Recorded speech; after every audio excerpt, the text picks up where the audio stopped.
everyone and welcome back to the channel, and I hope you all doing great. And in this video I will share my creative process.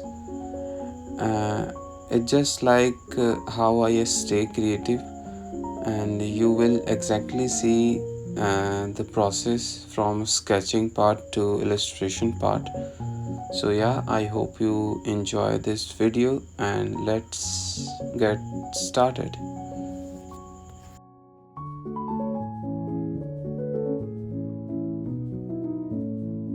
So for the references, I always take my time to choose references that really inspire me to draw.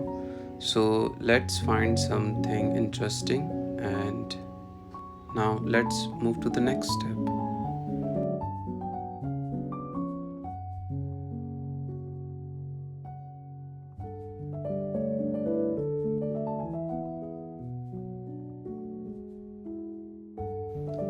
Now for this part, I already picked my two most interesting references that I really want to try. So these are the two references that I really want to make something different that I never drew before. So for the first image, I chose the book because the book is really feels like an isometric ground. This works like a bottom base for my artwork. That is why I choose this reference. And for the second reference, I really like the perspective of the particular house, gives that feeling that I really wanted. So that is why I choose this second reference. And for the remaining part, I again go to Pinterest and search for many different references, and it's take time, but I really suggest you to uh, just for references that really inspires you to draw. So I hope you are getting my point. So let's complete the rough sketch, and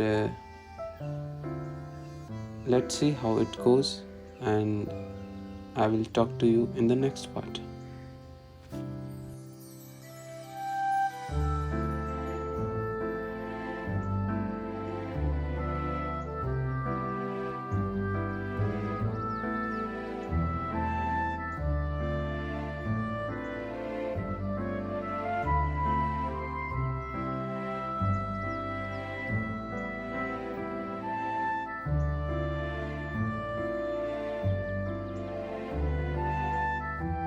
For the outline sketch, I use the same brush which I use in my rough sketch.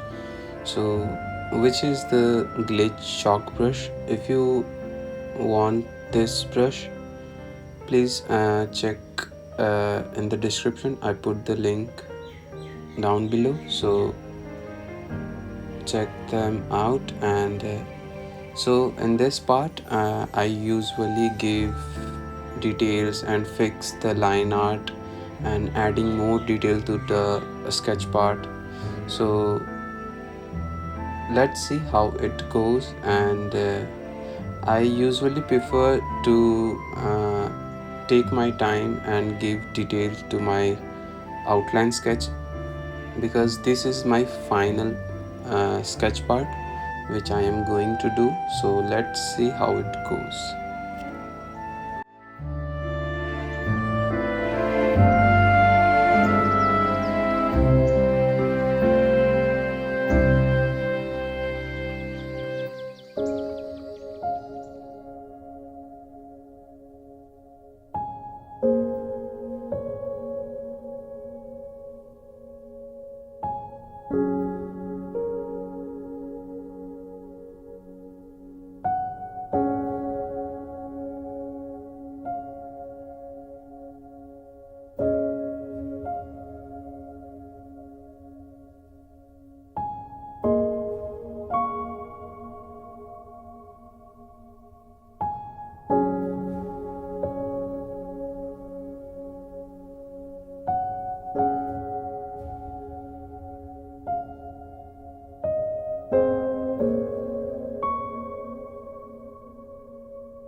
So after finishing the line work, I always use my stamp brushes to speed up my art process, and it's like giving a little bit uh, decoration to my artwork, like the flowers and the character.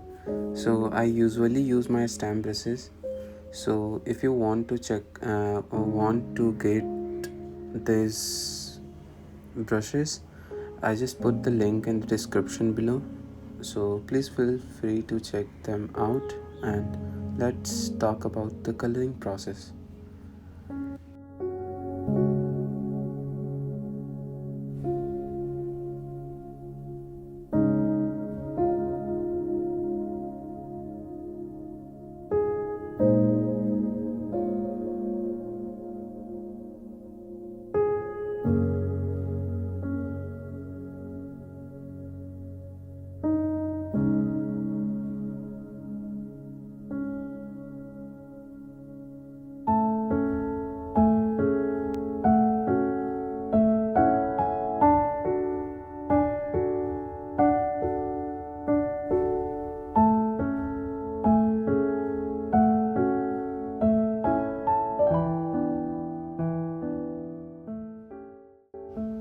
And for the coloring part, this is the most, I think, easiest and the interesting method which I use for coloring. And if you notice my previous video, and you will see the exact similar process in my all videos. So I usually start with the background of my artwork, then I block the artwork itself with the white background. So after that, now I move to the coloring part, where I color the whole illustration like in a simple manner. So I don't add shadows and the detail in the beginning. I just color the basic colors of the illustration, then I move to the shadow part and the color dodge part. I just make my coloring process in a simple method. It's like doing a simple step by step. So if you are more curious to find how I color my artwork, I made a separate video on my coloring process. So please feel free to check it out, where I will show my basic process, how I pick colors and how I use my color dodge technique for a pop-up look. So yeah, I hope you find something valuable to that video. So let's color this whole art piece, and we'll talk to you in a second.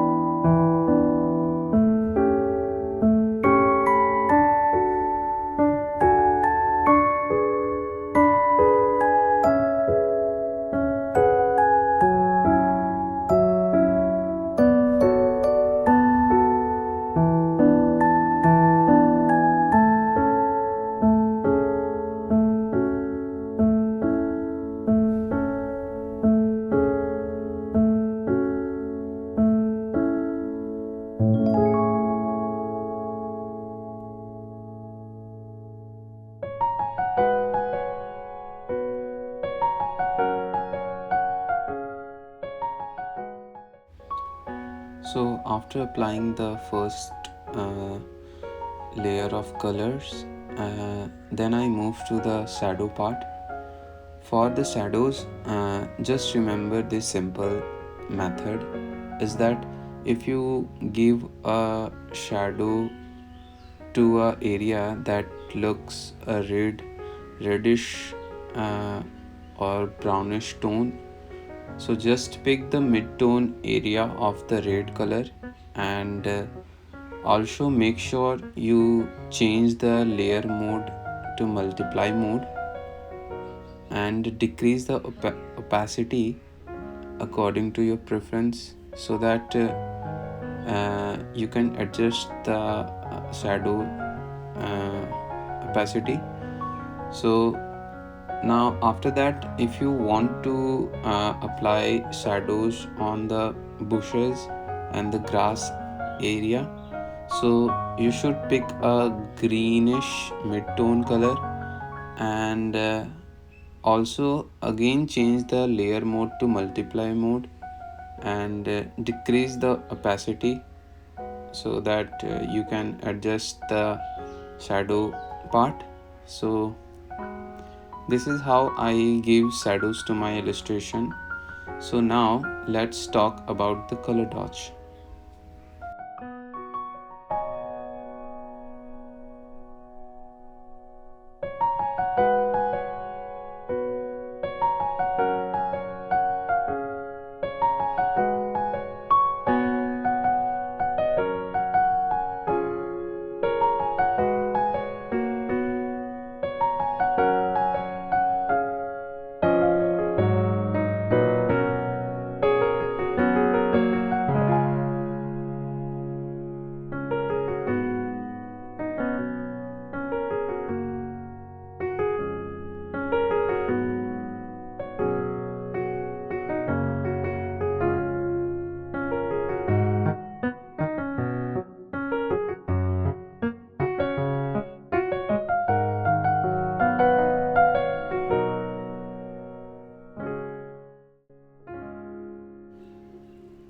So after finishing the shadows and the color, please don't worry if your artwork doesn't give a brighter look. It's completely okay, because let's talk about the color dodge process. First, I use my airbrush for color dodge. You need to create a layer in the top of your artwork and change the color layer mode to color dodge mode in order to shiny or a highlight look. So just use your airbrush and choose the color for the darker reddish tone. You need to choose a red bright color for color dodge. It's like a method that I use all the time. So it's like whenever you try to give a highlight on the particular area that's give a reddish tone or a darker tone in types of red color, you need to choose a bright red color for color dodge. I hope you are getting my point. And for the grasses and the green part, you need to choose a brighter yellowish green color for the highlight and for the color dodge. So this is how I use my color dodge technique for in my illustration. And yeah, I hope this helps you. So let's move to the final detail of this artwork. And after finishing the artwork, I usually take my time to add some more detail after finishing the coloring and the highlight part. So for the night scene, to be honest, I couldn't imagine what I am doing. So I just again go to the Pinterest and see many references, and I really like a night scene. For the night scene, you need to add a layer in top of your artwork and change the layer mode to multiply mode, and you need to erase the highlight and the edgy part of your illustration in order to get a it's like a lighter shadowish night scene. So that method couldn't work for me, but I use the same method. It's like I just take a grayish purple color and try different layer mode. So I really like the I think linear light mode, so it really suits my artwork. So for the highlight, I erase some part, but it doesn't work, so I choose to take a bright color and do the highlight part. So it works now, but literally this is random experiment which I am doing. So I don't have any expectation what I am doing and what was going. So that is why I am telling you, please do some kinds of experiment. You doesn't know how it goes, but it's going to be worth it. So yeah, and I hope you enjoy this process and the video. And so yeah, I will talk to you in the next one. Until then, bye, take care.